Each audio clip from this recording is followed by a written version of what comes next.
Thanks for joining me for another reading through the Bible in chronological order. We're in Genesis chapter 19. So the two angels entered Sodom in the evening as Lot was sitting in Sodom's gateway. When Lot saw them, he got up to meet them. He bowed with his face to the ground and said, "My lords, turn aside to your servant's house, wash your feet, and spend the night. Then you can get up early and go on your way." They said, "No, we would rather spend the night in the square." But he urged them so strongly that they followed him and went into his house. He prepared a feast and baked unleavened bread for them, and they ate. Before they went to bed, the men of the city of Sodom, both young and old, the whole population, surrounded the house. They called out to Lot and said, "Where are the men who came to you tonight? Send them out to us so we can have sex with them."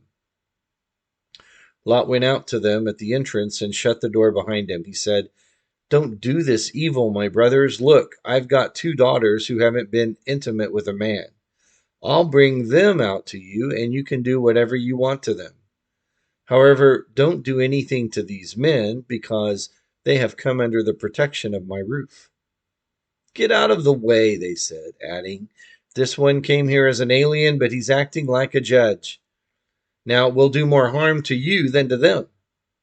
And they put pressure on Lot and came up to break down the door, but the angels reached out, brought Lot into the house with them, and shut the door. And they struck the men who were at the entrance of the house, both young and old, with blindness, so that they were unable to find the entrance. Then the angel said to Lot, "Do you have anyone else here, a son-in-law, your sons and daughters, or anyone else in the city who belongs to you? Get them out of this place, for we are about to destroy this place, because the outcry against its people is so great before the Lord that the Lord has sent us to destroy it."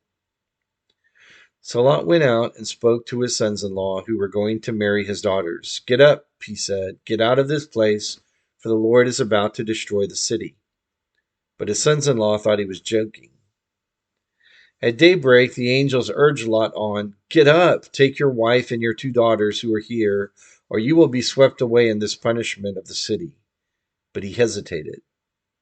Because of the Lord's compassion for him, the men grabbed his hand, his wife's hands, and the hands of his two daughters, and they brought them out and left them outside the city. And as soon as the angels got them outside, one of them said, "Run for your lives. Don't look back, and don't stop anywhere on the plain. Run to the mountains, or you will be swept away." But Lot said to them, "No, my lords, please.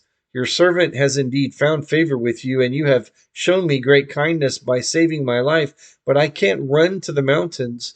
The disaster will overtake me, and I will die. Look, this town is close enough for me to flee to. It is a small place. Please let me run to it. It's only a small place, isn't it? So that I can survive." And he said to him, "All right, I'll grant your request about this matter too, and will not demolish the town you mentioned. Hurry up, run to it, for I cannot do anything until you get there." Therefore, the name of this city is Zoar. Zoar. The sun had risen over the land when Lot reached Zoar. Then out of the sky the Lord rained on Sodom and Gomorrah burning sulfur from the Lord. He demolished these cities, the entire plain, all the inhabitants of the cities, and whatever grew on the ground. But Lot's wife looked back and became a pillar of salt. Early in the morning, Abraham went to the place where he had stood before the Lord. He looked down toward Sodom and Gomorrah and all the land of the plain, and he saw that smoke was going up from the land like the smoke of a furnace. And so it was, when God destroyed the cities of the plain, he remembered Abraham and brought Lot out of the middle of the upheaval when he demolished the cities where Lot had lived. Lot departed from Zoar and lived in the mountains along with his two daughters because he was afraid to live in Zoar. Instead, he and his two daughters lived in a cave. Then the firstborn said to the younger, "Our father is old, and there is no man in the land to sleep with us, as is the custom of all the land. Come, let's get our father to drink wine so that we can sleep with him and preserve our father's line." And so they got their father to drink wine that night, and the firstborn came and slept with her father. He did not know when she lay down or when she got up. The next day, the firstborn said to the younger, "Look, I slept with my father last night. Let's get him to drink wine again tonight, so you can go sleep with him and we can preserve our father's line."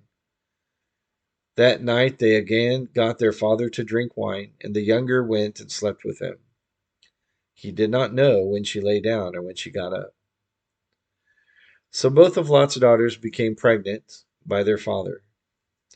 The firstborn gave birth to a son and named him Moab. He is the father of the Moabites of today. And the younger also gave birth to a son, and she named him Ben-Ami, and he is the father of the Ammonites today. From there, Abraham traveled to the region of the Negev and settled between Kadesh and Shur. And while he was staying in Gerar, Abraham said about his wife Sarah, "She is my sister." So King Abimelech of Gerar had Sarah brought to him. But God came to Abimelech in a dream by night and said to him, "You are about to die because of the woman you have taken, for she is a married woman." Now Abimelech had not approached her. So he said, "Lord, would you destroy a nation even though it is innocent? Didn't he himself say to me, 'She is my sister'? And she herself said, 'He is my brother'? I did this with a clear conscience and clean hands."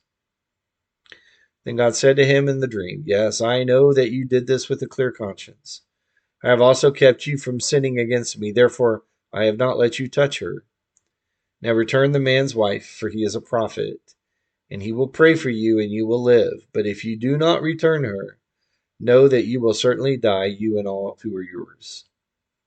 So early in the morning, Abimelech got up, called all his servants together, and personally told them all these things. And the men were terrified.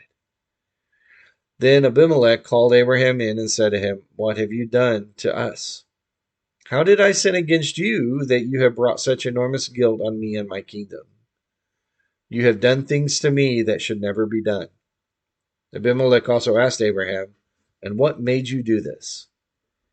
Abraham replied, "I thought there is absolutely no fear of God in this place. They will kill me because of my wife. Besides, she really is my sister, the daughter of my father, though not the daughter of my mother. And she became my wife. So when God had me wander from my father's house, I said to her, 'Show your loyalty to me wherever we go and say about me, he's my brother.'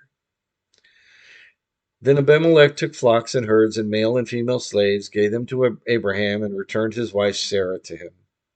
Abimelech said, 'Look, my land is before you. Settle wherever you want.' And he said to Sarah, 'Look, I am giving your brother 1,000 pieces of silver. It is a verification of your honor to all who are with you. You are fully vindicated.' Then Abraham prayed to God, and God healed Abimelech, his wife, and his female slaves, so that they could bear children. For the Lord had completely closed all the wombs in Abimelech's household on account of Sarah, Abraham's wife." The three chapters that we find here, Abraham, still Abraham and Sarah have yet to have a child. Ironically, Abimelech is and his family or wife is given the opportunity to have that blessing while Abraham and Sarah are still waiting. But the story is really about how Abram continues the deception to protect himself. Whether it's justified or not, it's regarded by God to be a deception. And God protects Abimelech from doing wrong by Sarah. But God wants Sarah to belong to Abraham. And so God makes that happen because God had a purpose with them both, that they would be the ones who together would bring that child who would bless all the nations of the world. And while it's not true that you and I have a purpose like Abraham and Sarah, I think one clear application to all of this is simply God gave Abraham and Sarah a responsibility, an order, a command, uh, and a gift. And they were going to keep it. And God worked hard through their ignorance, through their maybe even lack of faith, to make it so. You and I need to see that and be reminded that many times when we lack the faith and when we are ignorant of our place in God's purpose, that God can work great things through us if we will just stop and trust Him. The good part of the story is that Abraham and Sarah trusted God. And we'll read in our reading tomorrow how the child was born. Thank you for joining me, and join me again for another reading tomorrow.